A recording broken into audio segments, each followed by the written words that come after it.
We'll put it on. Get dressed. Oh, yeah. Oh, that's good. What a girl. Oh.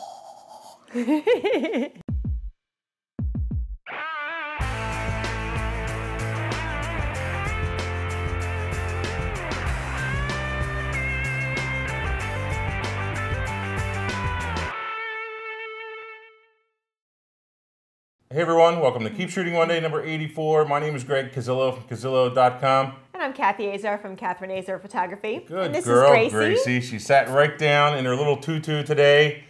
So this week we are going to be introducing our new assignment, which is going to be pet photography. Whatever your pet is, doesn't have to be a dog, doesn't have to be a cat. Whatever you have, photograph them. We'll talk about that a little bit later. We have some more tips for photographing your pets.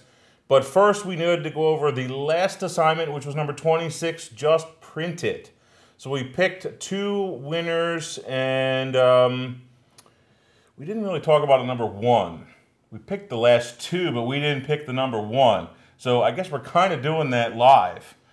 Either that or we give them both, because I think they're very different, but they're both very good. Yeah, we picked these two because they were very involved. They were longer projects. They had more stuff that had to be done. The first one from Jim, he actually made and cut out these boards, and then he stuck all the photos on these boards and made little mounts for the photos and the whole 9 yards. So that was really interesting. And he painted them, and he has a lot of layers on them, very colorful. So his was one of the ones that we had chosen. And not only did he turn it into for a photo board, he also has like some paint and stuff on the side and kind of like a what's the word I'm looking for here? Like splatter finish? Yeah, splatter. But he also kind of turned it into a what's the word I'm looking for? Just like a bulletin board? A bulletin board kind of a thing, yeah. So that's kind of neat. Just kind of got two functions there, which is pretty cool. So that is one of them from Jim. The other one is a really nice album. He said that they had gotten married, but it seems like there's a bunch of not just wedding photos, but also family photos incorporated in this album. So it turned out very nice. That's from Jerry. Yeah, from Jerry. Nice job on that. And so he had some pretty cool images. Looks like the book is looking pretty good. I don't think he said where he got the book made, but he did. Oh, made it through Aperture. So in other words, it's an Apple book. So good. So he did a nice job on that. And so we're going to get them some prints out. And again, that is the photo assignment sponsored by Epson. And let's see what Gracie does when we sit this on her head. Gracie. I'm terrible. I'm terrible. Poor little thing. Protect you. So again, we're just talking this week and for the next couple of weeks on photographing your pets. We're going to start out by introducing the new assignment. She smells? Yeah, well, you'll see why. Because she jumped in the pond out back, and then I rinsed her off in the sink, but she definitely smells like a wet dog. She does. And I'm covered in dog fur. Yep. So anyway, let's start out by going through some of those tips that you have there, Kathy. Absolutely. Pet photography is one of my favorite things. I really love photographing pets, specifically dogs. I've done some cats as well. I actually did an 800-pound pig named Higgins as well. Nice. So I've done a lot of interesting things with the pet world. But in my experience, here are some of the tips that I've come up with for taking pictures of your pets. In no particular order, but first, no particular order, but first, the first one is important to do first, is to get to know the dog. I think it's tough to go in and just pull out the camera, and some dogs are fine with that, but other dogs kind of freak out. Yeah, you need to play with them sometimes, maybe give them a treat. Definitely have some treats in your pocket. You give them one, and then have some other ones in your pocket. They're going to smell them, so it's That's number 3. Easy way. That was number 3. I'm jumping ahead. Okay. Obviously, I didn't read over her list very well, did I? It's okay. Another one, it can be show them the camera, because some dogs are really terrified of your camera, and some dogs don't care. Some dogs like it when you show them the camera, they can sniff it and decide that it's nothing to be scared of. And number 3 was have lots of treats available. I like to give treats in the beginning so they know that I have them. As a bribery technique, also it's a good way of making friends. Dogs like you very quickly if you have treats. Do some grooming. Greg said that Gracie's kind of tamped down a little bit under here, which is why we left her harness on. I have a tendency to take them off, which is another one of the tips. But if the dog can be groomed first, brushed out, if it's a longer haired dog, they can get matted. If it's a white dog that has tear stains along the eyes, that's kind of a pain to edit out. I like to take care of that ahead of time if you can. And dogs often sometimes can get what we call eye boogers, where they have like little things on their eyes. If you clean all that stuff out, just like Greg always says, it's better to get it right in camera than have to edit it afterwards. But dogs, I've found, are fairly easy to edit. If I want to edit out a tag, their fur, unless it's something really funky with spots, is easy to edit.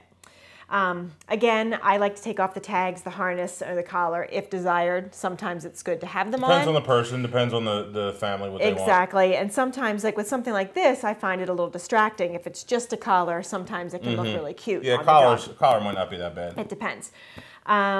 Use a leash if necessary. Some dogs will sit for you.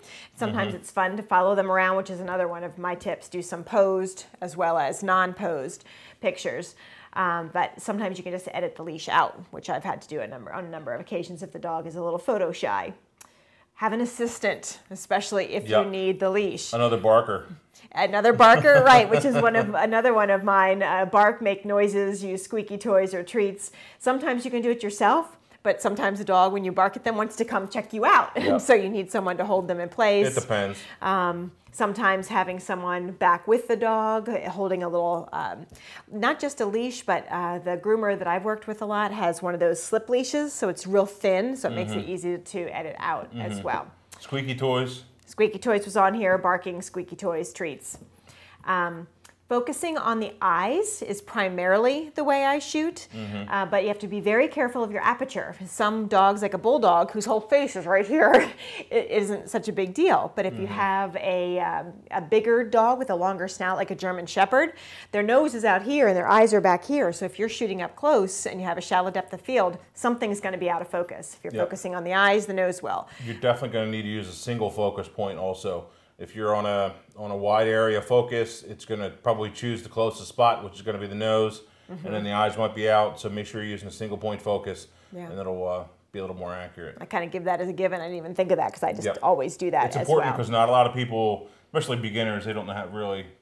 They kind of forget about it. We naturally do it, but not everybody knows to do that. Right. And sometimes, though, I have done a couple of images where the nose is in focus, but the eyes aren't, because I wanted to play up the nose. So you can do that as well. You can get creative, like you said, know the rules, and then you can break them. Smaller details can be good, smaller shots. Yeah. Like Gracie has really expressive ears, so it might be cute if we did a photo of just her ears or something like that.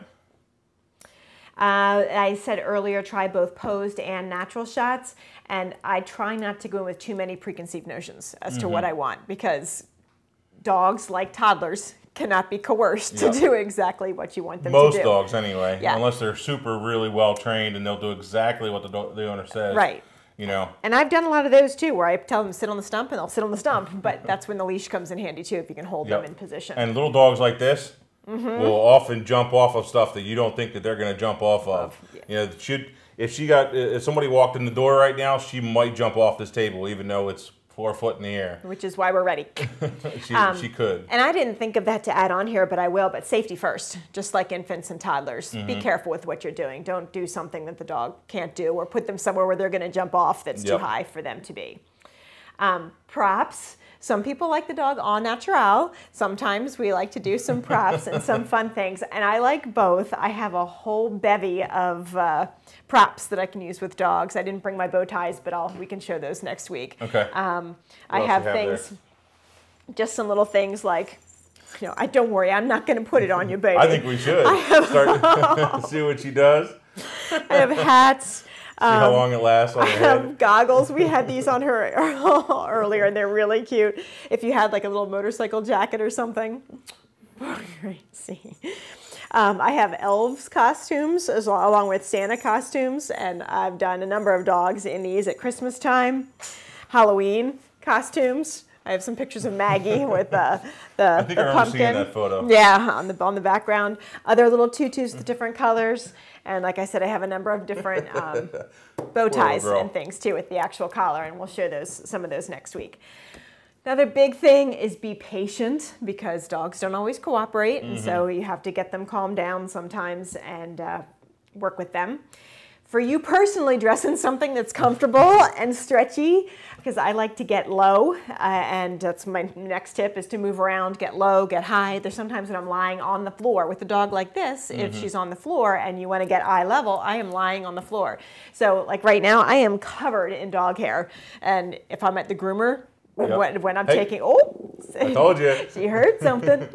Jack's here. If I'm at the groomers, and I am definitely going to get covered in slobber and hair and all sorts of stuff. So be prepared for that and have fun. It's okay, Grace. Pets are so much fun to photograph. Something else is if, I don't know if you have it on your list there, but if you get the people that take the dog for a walk.